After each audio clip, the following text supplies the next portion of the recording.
one of the issues you're highlighting is ethnic minority donations or blood and bone marrow.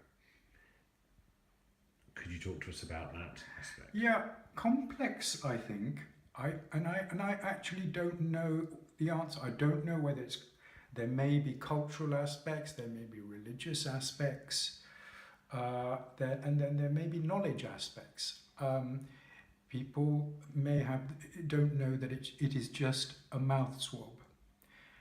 People will have the perception that giving a bone marrow involves some medieval process of drilling into your bone marrow to extract it, when actually these days it's a bit like giving blood.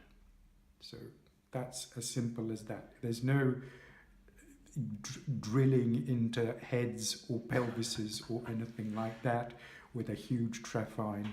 It is these days like giving blood. So you're plugged into a machine which extracts the relevant cells. And what is the mouth swab business you mentioned?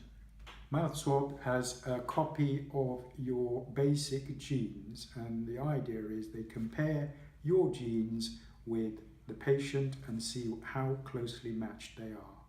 If you are a good match, they will then ask you whether you would like to consider donating your bone marrow, and then they will go through the process. And as I say, the process is not what is perceived as that sort of almost medieval drilling. It is like giving blood. The latter may have put a lot of people off, I don't know. But specifically with ethnics, I think it can be complex. It can be complex, as I say. It could be cultural, it could be religious. It could be, as I say, maybe just knowledge, awareness. And the ethnicity, which ethnicity regions, areas are we really talking that are short of this? I would just say non-Caucasians as a Really? start. Yeah. We are all underrepresented, and I would like all non-Caucasian ethnic and Caucasian and non-Caucasian, I have to say. The more people on the database, the more there is a gene pool to match people from.